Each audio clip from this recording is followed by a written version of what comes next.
इस बुलेटिन के प्रायोजक हैं कांटी मोटर्स छिंदवाड़ा। केंद्रीय मंत्री गिरिराज सिंह आज चांद में आयोजित कार्यक्रम में पहुंचे, जहां पर उन्होंने जनसभा को संबोधित करते हुए खुलकर अपने विचार रखे।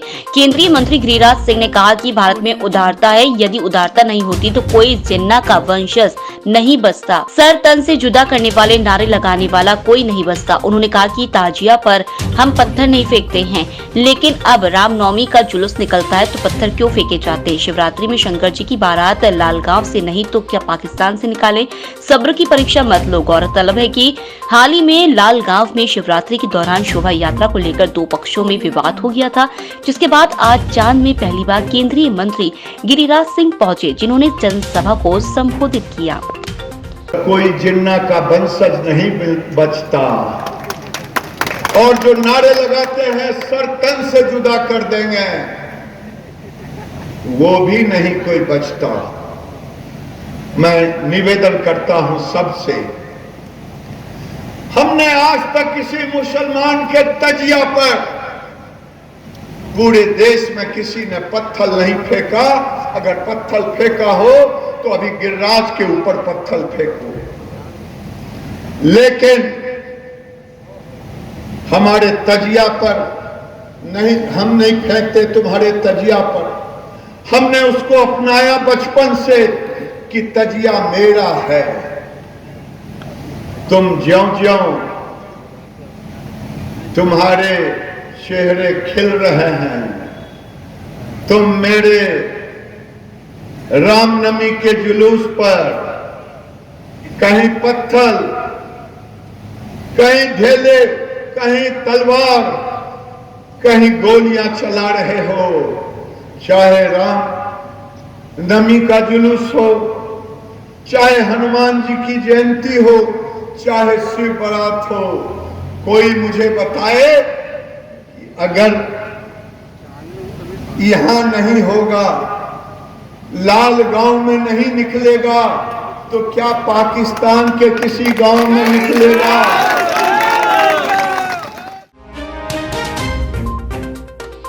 केंद्रीय गृह मंत्री गिरिराज सिंह आज कलेक्ट्रेट सभाकक्ष में शासन की योजनाओं को लेकर समीक्षा करने पहुंचे, जहां पर उन्होंने विभिन्न योजनाओं के संबंध में अधिकारियों से सवाल जवाब किए और उन्हें एक आवश्यक दिशा निर्देश दिए। बैठक के बाद उन्होंने पत्रकारों से चर्चा में कहा कि राहुल गांधी कैम्ब्रिज में जाकर देश के प्रधानमंत्री को गाली देते हैं। यह गाली भारत देश को दी जा रही है। उन्होंने कांग्रेस नेता राहुल गांधी पर जमकर निशाना साधा। केंद्रीय मंत्री ने कहा कि देश का दुर्भाग्य है कि राहुल गांधी सदन के अंदर तर्कपूर्ण जवाब नहीं देते हैं और विदेशों में जाकर प्रधानमंत्री को गाली दे रहे हैं। रशिया, अमेरिका, चाइना भी आज तक हिम्मत नहीं हुआ कि चाइना कार्रवाई कर पाए। तो कोई देश, प्रधानमंत्री ने कहा था न हम किसी को आंख दिखाते हैं, मैं सीना तान करके रहता हूं। तो आज मैं ये कहना चाह रहा हूं, राहुल गांधी ने जो स्टेटमेंट वहां जाके दिया है, ये देश को गाली देने का काम किया है। केंद्रीय ग्रामीण विकास और पंचायत राज्य मंत्री गिरिराज सिंह गुरुवार की देर शाम छिंदवाड़ा पहुंचे, जहां उन्होंने सबसे पहले जाम सावली स्थित चमत्कारिक हनुमान मंदिर में दर्शन किए। इसके बाद वे छिंदवाड़ा शहर के सर्किट हाउस पहुंचे, जहां भाजपा कार्यकर्ताओं और पदाधिकारियों के द्वारा उनका गर्मजोशी से स्वागत किया गया। सर्किट हाउस में पत्रकारों से चर्चा के दौरान केंद्रीय मंत्री गिरिराज सिंह ने कहा कि इस बार भाजपा का संगठन तन मन धन से सभी कार्यकर्ताओं के साथ चुनाव लड़ेगा और छिंदवाड़ा जिले की 7 विधानसभा सीटों को जीतेगा। उन्होंने कहा कि इस विधानसभा चुनाव में देश के प्रधानमंत्री के नेतृत्व में चुनाव लड़ा जाएगा। मध्य प्रदेश की 200 सीटों पर चमत्कार होगा। कमलनाथ की गलतफहमी दूर होगी। पूरे तन मन धन से सभी कार्यकर्ता एकजुट के चुनाव लड़ेंगे और इस बार 7 की 7 विधानसभा जीतनी है। कमलनाथ जी के सारे चीजों पर चर्चा करूंगा।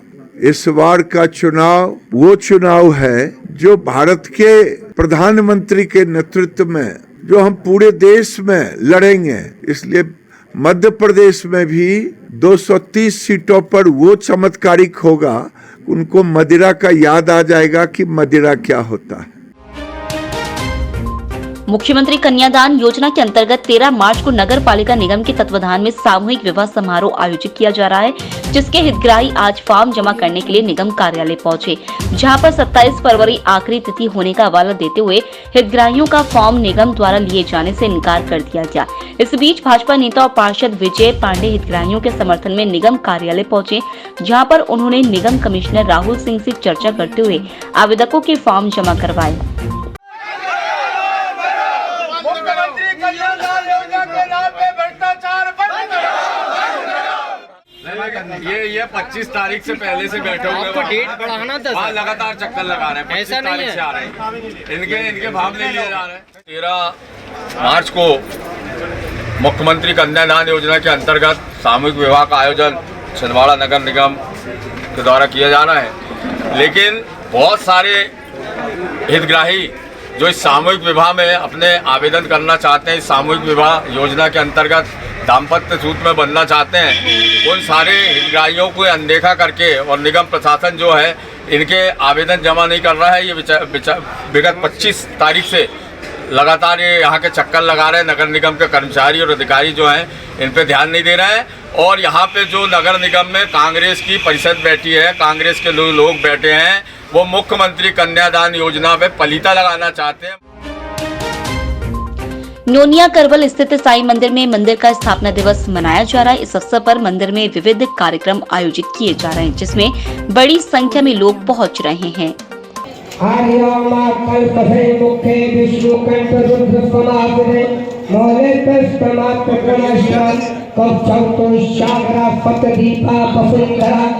स्थापना दिवस का कार्यक्रम साईं मंदिर नोनिया करबल में बड़े हर्षोल्लास के साथ हर प्रतिवर्ष मनाया जाता है। इसमें समिति के सहयोग से बहुत अच्छी व्यवस्था की गई है, और सभी साईं भक्तों से मेरा विनम्र अनुरोध है कि इस कार्यक्रम का लाभ लेने के लिए सभी भक्त यहाँ पर भंडारे में उपस्थित हों। ये साईं बाबा का मंदिर सन 2006 में सभी लोगों के प्रयास से मिलकर इसमें प्राण प्रतिष्ठा की गई, और आज इसका 17वां साल है। साईं ब्रह्मोत्सव यहाँ मनाया जा रहा है। इसमें जो मंदिर के कमेटी के जो सदस्य हैं काफ़ी मेहनती हैं। इन लोगों ने अपने प्रयास से मंदिर को काफ़ी बड़े रूप में, बड़े विशाल रूप में आज सबके सामने दिया है। हर साल यहाँ पे भव्य आयोजन होता है, संगीत के कार्यक्रम भी होते हैं। अब आपको अपनी आंखों की जांच के लिए बड़े शहरों की ओर रुख करने की जरूरत नहीं है, क्योंकि अब आपके अपने छिंदवाड़ा शहर में अत्याधुनिक मशीनों से लैस आनंद नेत्रालय अपनी सेवाएं दे रहा है। आनंद नेत्रालय में आँख से संबंधित हर बीमारी का होगा इलाज। मोतियाबिंद का ऑपरेशन, लेसिक सर्जरी, डायबिटीज के कारण आँखों में आने वाली बीमारियों का इलाज, ग्लूकोमा यानी कांच बिंदु से संबंधित इलाज, रेटिना का इलाज, फेको पद्धति द्वारा आँखों के ऑपरेशन, बच्चों में आँखों से संबंधित समस्याओं का निदान, नागपुर और वर्धा के विशेषज्ञ डॉक्टरों द्वारा मोतियाबिंद का ऑपरेशन। आनंद नेत्रालय, पाटनी पेट्रोल पंप के पास, छिंदवाड़ा।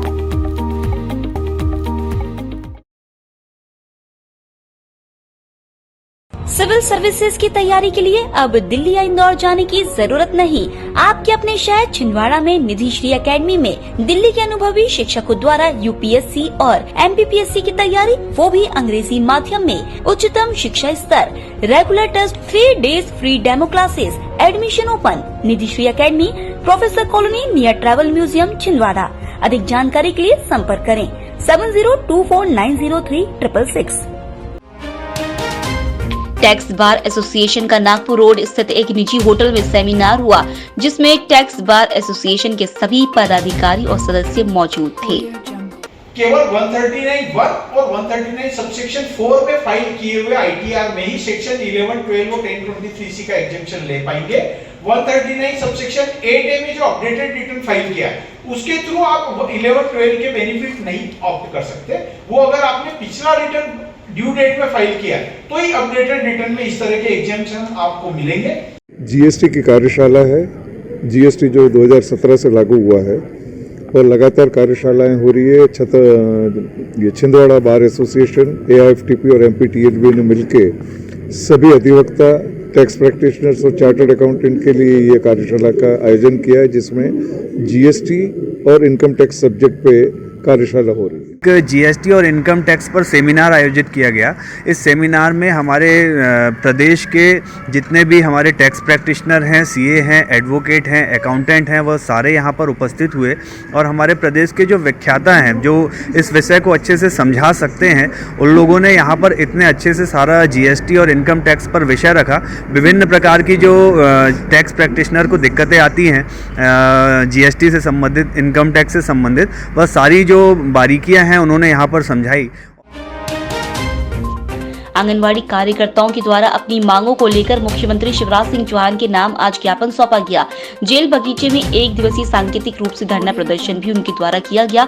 आंगनवाड़ी कार्यकर्ताओं का कहना था कि उनके संगठन के द्वारा आंगनवाड़ी कार्यकर्ताओं के वेतन वृद्धि और नियमितीकरण की मांग को लेकर लगातार प्रदेश सरकार के नाम ज्ञापन दिया जा रहा है, लेकिन इसके बावजूद भी उनकी मांगों की सुनवाई नहीं हो रही है। यदि प्रदेश सरकार के द्वारा उनकी मांगे पूरी नहीं की गई तो वे जल्द उग्र आंदोलन करेंगे। 10,000 में दम नहीं, 20,000 से कम नहीं, 10,000 में दम नहीं, 20,000 से कम नहीं। सरकार एक तरफ कहती है कि लाडली बहना, तो क्या ये बहनें शिवराज सरकार की बहनें नहीं है? आखिर जो लाडली बहना का जो चलाया जा रहा है वो इन लोगों से ही तो इसकी फॉर्मेलिटी करवाई जाएगी ना। काम आप करें और फायदा शिवराज सरकार ले, ये कहाँ का नियम है? मैं शिवराज सरकार को कहना चाहती हूँ कि इनके सांकेतिक धरने के ऊपर ही इनकी मांगों को पूरा किया जाए। हमारी कार्यकर्ता इतनी आक्रोश आ गई है, इतनी हताश हो गई है, क्योंकि काम इतना ज़्यादा हो गया है, इतनी महंगाई है और इस महंगाई के दौरान में हम लोगों को अल्प मानदेय दिया जाता मात्र 10,000 रुपये, और इस 10,000 रुपये में हमारी कार्यकर्ताओं का परिपोषण नहीं हो सकता, क्योंकि इसके पीछे इनका परिवार भी लगा है, बच्चे भी हैं। हम कैसे अपने बच्चों को शिक्षा दिलाएंगे? कथावाचक आसाराम बापू की रिहाई की मांग को लेकर अखिल भारतीय नारी रक्षा मंच के द्वारा जिला प्रशासन के माध्यम से राष्ट्रपति के नाम ज्ञापन सौंपा गया, जिसमें उन्होंने 44 करोड़ साधकों की धार्मिक आस्था का हवाला देते हुए कथावाचक आसाराम बापू को रिहा किए जाने की मांग की। करोड़ों महिलाएं रोड पे उतर आई हैं कि उनकी सभी की मांग है कि बापूजी को शीघ्र रिहा किया जाए, क्योंकि नारी तो नारायणी, ये बापू ने ही नारी को नारायणी का दर्जा दिया है। जहाँ नारी का सम्मान होता है वहाँ पर सभी देवताओं का वास होता है। अगर कोई महिला 200 बार अपनी बयान बदलती है और बोलती है कि बापूजी पर आरोप लगाती है, उसको सम्मानित किया जाता है, लेकिन जहाँ 10 वर्षों से करोड़ों बहनें बोल रही हैं कि बापूजी निर्दोष है, उन्हें रिहा किया जाए, तो उनका क्यों नहीं सुना जाता? हमारा देश संतों का देश है, महापुरुषों का देश है, इसलिए हम थोड़े सुरक्षित हैं। अभी भी समय है, लाखों लोगों का जीवन बचाना है तो परम पूज्य संत श्री आसाराम जी बापू को ससम्मान पूर्वक रिहा किया जाए। रेलवे टीआरएम मनिंदर उप्पल आज निरीक्षण पर छिंदवाड़ा स्टेशन पहुंचे, जहां पर उन्होंने व्यवस्थाओं का जायजा लिया। उनके द्वारा छिंदवाड़ा से सिवनी तक चल रहे कार्यों का अवलोकन किया गया। इस दौरान मीडिया से भी उन्होंने चर्चा की। ट्रेन हम आए इसीलिए कि ट्रेन की तैयारी हम पूरी अच्छी तरह देख लें, कर लें और ट्रेन चालू कर लें। और ये बहुत खुशखबरी है कि ट्रेन का अप्रूवल हम लोगों को मिल गया, हमारा काम पूरा हुआ है। बिकॉज अभी भी इलेक्ट्रिफिकेशन 5 दिन पहले ही ख़त्म हुआ है। तो जब वो सैंक्शन देते हैं CEE, वो सब्जेक्ट टू कुछ कंडीशंस होती हैं, उसमें कुछ काम होते हैं। अच्छा। वो छोटे छोटे काम बचे रहते हैं, मतलब they give sanction subject to 1 2 3 4 5। तो उसी का जायज़ा लेने आए हैं, ताकि उसमें भी थोड़ा सा वक्त लगता है, बट मुझे लगता नहीं कि बहुत ज़्यादा देर तक आप लोगों को इंतजार करना पड़ेगा।